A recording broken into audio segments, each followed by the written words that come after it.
Assalamualaikum warahmatullahi wabarakatuh. Selamat pagi. Saya Memifa, mengajar prakarya kelas 8. Selamat pagi anak-anak kelas 8 SMP Anak Bangsa Cerdas. Tetap semangat ya, pagi ini kita belajar tentang materi kerajinan dari bahan lunak. Tujuan dari pembelajaran kali ini, kalian diminta agar kalian bisa mengerti tentang pengertian ciri-ciri atau karakteristik, jenis-jenis, bahkan prinsip dari kerajinan bahan lunak. Oke, pagi ini Mem akan menjelaskan sedikit tentang materi dari prakarya. Kalian tentunya akan tahu bahwa prakarya itu di kelas 8 dibagi menjadi 4, yang mana yaitu kita harus mengetahui atau bisa mengerti akan kerajinan, rekayasa, budidaya, serta pengolahan. Itu yang harusnya nanti kalian bisa memahami di situ. Hari ini kita akan bersama-sama untuk belajar tentang pengertian kerajinan bahan lunak. Pengertian dari kerajinan bahan lunak yaitu di mana merupakan suatu produk kerajinan dengan bahan dasar yang memiliki sifat lentur atau lunak, atau mungkin empuk yang mudah untuk kita bentuk atau bahkan kita olah. Di kerajinan bahan lunak ini memiliki ciri-ciri atau karakteristik yang tentunya harus kalian ingat bahwa kerajinan bahan lunak itu harus mudah dibentuk. Dia empuk atau mungkin di sini lentur dan bisa untuk dibuat suatu produk. Kemudian yang kedua, tanpa memerlukan banyak alat dalam membentuk suatu kerajinan bahan lunak. Yang ketiga, mudah dikondisikan dengan alam sekitar. Jadi bahan lunak itu yang alami itu tidak akan hancur. Kemudian yang keempat, ciri-cirinya yaitu tidak mengeluarkan banyak biaya. Karena kerajinan bahan lunak, kenapa tidak mengeluarkan banyak biaya? Karena bisa kita dapatkan di mana saja atau mungkin di sekitar kita atau daerah tempat kita tinggal. Oke. Jenis dari bahan lunak atau kerajinan bahan lunak ada dua. Yang pertama yaitu jenis buatan dan alami. Pada buatan atau jenis bahan buatan ini antara lain yaitu gips, sabun, lilin, bubur kertas, fiberglass. Untuk gips ini memang bentuknya lunak ya, warnanya putih. Untuk sabun biasanya kita pasti tahu, semuanya pasti tahu.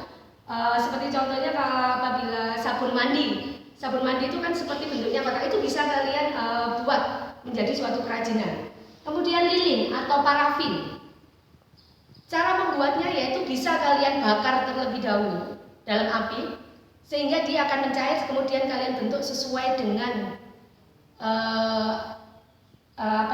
keahlian, atau mungkin kalian ingin membuat bunga, atau mungkin membuat asbak, atau mungkin membuat tempat untuk aksesoris, itu bisa kalian buat lewat lilin atau parafin. Kemudian bubur kertas itu kita peroleh mungkin dari kertas sisa atau kertas bekas yang kalian miliki di rumah yang tidak terpakai. Itu kalian sobek kecil-kecil, kemudian kalian boleh rendam di air selama semalam atau mungkin bisa di blender, kemudian diberi lem, kemudian kalian bentuk sesuai dengan keinginan kalian, mau buat patung, mau buat vas bunga, atau mungkin membuat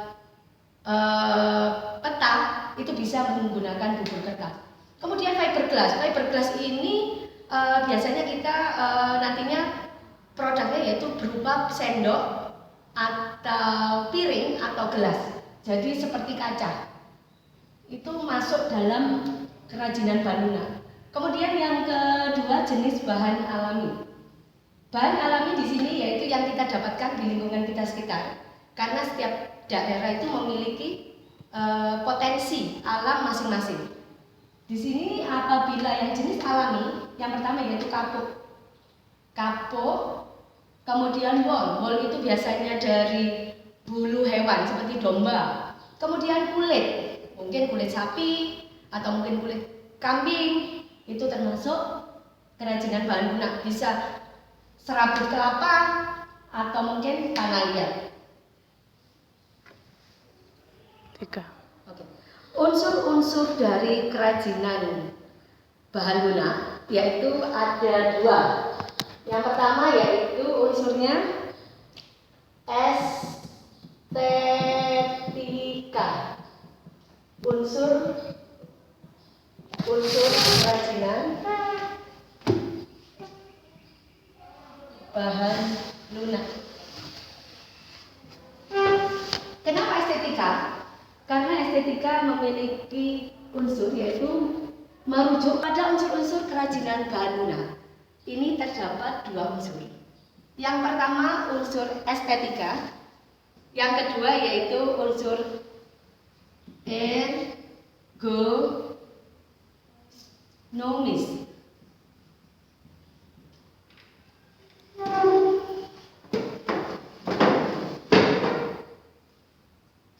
Pada unsur estetika ini merujuk pada seni, di mana di sini kita karena merujuk tentang seni berarti kita akan berhadapan dengan suatu keindahan hasil karya kita. Dalam hal ini yaitu hasil kerajinan bahan lunak. Sedangkan ergonomis, unsur dari kerajinan bahan lunak yang ergonomis itu harus memiliki keamanan, Tiga. kenyamanan, dan yang ketiga keluasan. Untuk keamanan sendiri, apakah hasilnya itu aman atau mungkin bahannya itu aman digunakan oleh kita. Kemudian kenyamanan apabila kita membuat kerajinan itu, apakah kita nyaman dengan bahan yang kita buat. Kemudian yang ketiga, keluasan. Apakah kerajinan bahan lunak yang akan kita buat itu mudah atau kita mengalami kesulitan di situ. Kemudian yang terakhir, tujuan dari kita untuk mempelajari unsur-unsur kerajinan bahan lunak ini, nantinya kalian bisa membuat suatu karya yang berhubungan dengan kerajinan bahan lunak. Terserah kalian mau membuat apapun itu, baik dari jenis yang buatan atau mungkin bahan lunak dari jenis bahan alami. Itu nanti untuk materi selanjutnya. Yang penting kalian paham dulu mengenai kerajinan bahan lunak. Sekian dari Mem, semoga kalian bisa memahami sedikit banyak Mem sudah sampaikan tentang materi kerajinan bahan lunak. Kalian bisa membaca di LKS atau mungkin referensi lainnya yang kalian dapatkan tentang kerajinan bahan lunak. Oke, sampai jumpa lagi. Assalamualaikum warahmatullahi wabarakatuh.